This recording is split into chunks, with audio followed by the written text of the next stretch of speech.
All right. Now, a probably totally unexpected turn of events. I would actually like to invite Mr. Edgar Allan Poe to the stage. I heard he was hiding in a dark corner somewhere, but this is a pretty well-lit place. Oh, hey, what's up? Woo!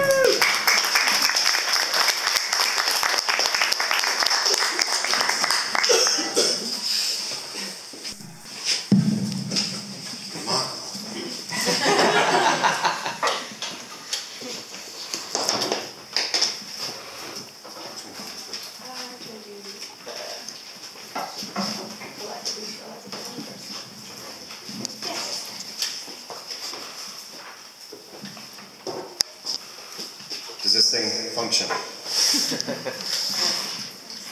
I'm going to read a couple of poems. One is one that I have written. Another is one that I have not written. I'm going to start with this one. It was written as a Valentine's Day poem, not by me, but by my wife, Virginia Clem Poe. She wrote this February 14th of 1846. Do you remember that was a very cold Valentine's Day? She died less than a year later, almost 11 months to the day after she wrote this poem to me. If you'd like to pay close attention, the beginning of each line starts with one letter that will spell out my full name, Edgar Allan Poe. Ever with thee I wish to roam. Dearest, my heart is thine. Give me a cottage for my home and a rich old cypress vine. Removed from the world with its sin and care and a tattling of many tongues.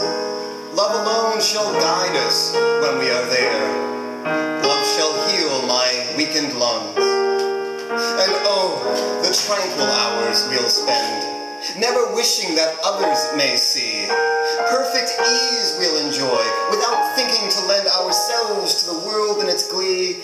Ever peaceful and blissful we'll be.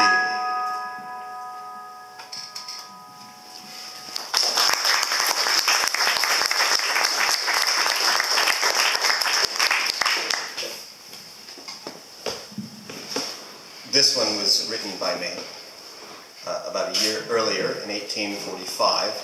The original title, well, I should say that the one I'm going to read today is the later version called The City in the Sea. Does anyone know The City in the Sea? Okay. To give you an idea of the mood of this poem, it was originally called The Doomed City. To make sure my piano sounds doomed. Doom mode? What's that? Doom mode? Doom mode. I've been in doom mode.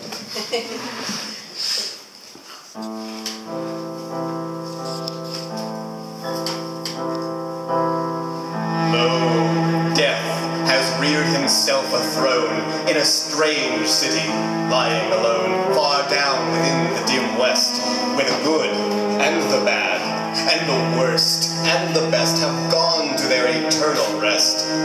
There are shrines and palaces and towers, time-eaten towers that tremble not, resemble nothing that is ours. Around by lifting winds forgot, resignedly beneath the sky, the melancholy waters lie.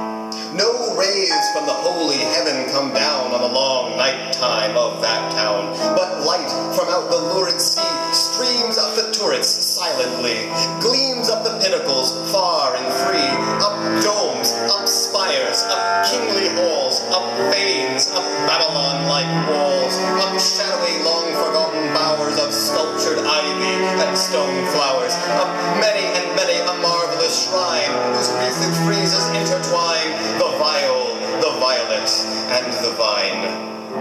Resignedly beneath the sky the melancholy waters lie. So blend the turrets and shadows there that all seem pendulous in air, while from a proud tower in the town death looks gigantically down.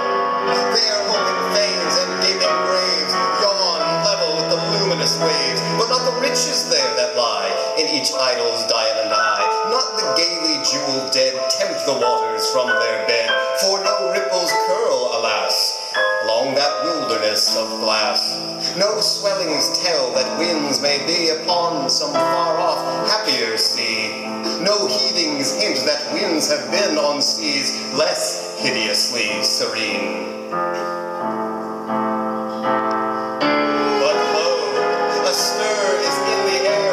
The wave, there is a movement there, as if the towers had thrust aside in slightly sinking the dull tide, as if their tops had feebly given a void within the filmy heaven.